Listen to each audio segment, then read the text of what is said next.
اب صحیح بخاری میں حدیث ہے، حضرت ابو ہریرہ رضی اللہ تعالیٰ بیان کرتے ہیں، آپ یہ سمجھے مسجد میں بیٹھے ہیں، اللہ کے گھر میں بیٹھے ہیں، یہاں شیطان نہیں آئے گا، یہاں بھی آ جاتا ہے، دوران نماز بھی آ جاتا ہے، لیکن ایک کام ایسا ہے اس میں نہیں آتا، اب وہ کیا ہے اس پہ غور کریں آپ ذرا۔ حضرت ابو ہریرہ بیان کرتے ہیں قال النبی صلی اللہ علیہ وسلم، آقا نے فرمایا اذا نودی بالصلاۃ، یعنی جب نماز کے لیے بلایا جاتا ہے، اذان دی جاتی ہے، ادبر الشیطان وَلَهُ دُرَاتٌ، تو اذان کی آواز سنتے ہی ابلیس پیٹھ پھیر کے بھاگتا ہے،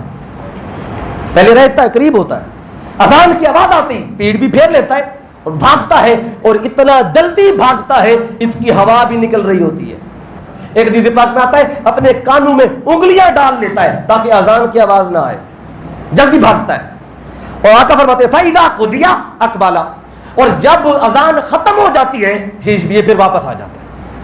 مسجد میں آ کے بیٹھ جاتا ہے، لوگوں کے بیچ میں بیٹھ جاتا ہے،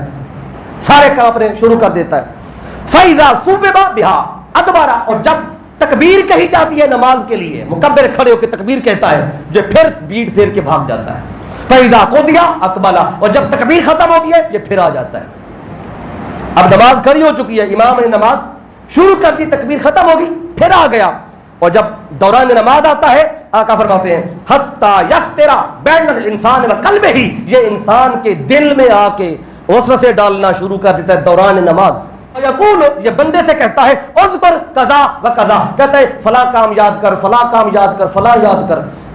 اور آپ دیکھتے ہیں نا دوران نماز آپ کو کتنے کام یاد آتے ہیں، اکثر بھولے ہوئے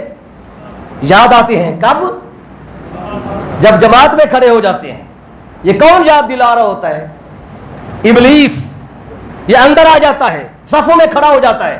اور دلوں میں گھس جاتا ہے، وسوسہ ڈالتا ہے، کہتا ہے یاد کر فلاں کام یاد کر، فلاں یاد کر، فلاں یاد کر،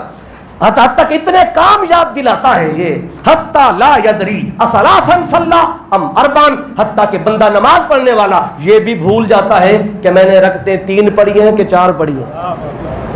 یہ مسئلہ پیش آتا ہے کہ نہیں آتا؟ آج اس کا حل سن لیں، پریشان ہونے کی بات ہی نہیں ہے، آقا نے کوئی پریشانی رہنے ہی نہیں دی، میرے آقا نے ہر پریشانی کا حل بتایا ہے، دوران نماز آئے گا، وسوسہ ڈالے گا، خیال ڈالے گا، کام یاد دلائے گا، دکان یاد دلائے گا، بیوی بچے یاد دلائے گا، ہر کام دوران نماز آئے گا، یہ دلائے گا، اور آپ بھول جائیں گے رکعتیں کتنی ہو گئی ہیں، اور جب یہ تمہیں نہ پتہ چل رہا ہو نا، فَإِذَا لَمْ يَدْرِ ثَلَاثًا صَلَّى أَرْبَعًا، جب پتہ نہ چل رہا ہو 3 پڑھی ہیں کہ 4 پڑھی ہیں، سجدہ سہو، 2 سجدے کر لو، بھولنے کے کہ دوران نماز مجھے پتہ نہیں چلا 3 پڑھی ہیں یا 4 پڑھی ہیں، تو اب یہ میرے آقا نے حل بھی بتا دیا، اب یہ صحیح بخاری کتاب الاذان میں ہے، اب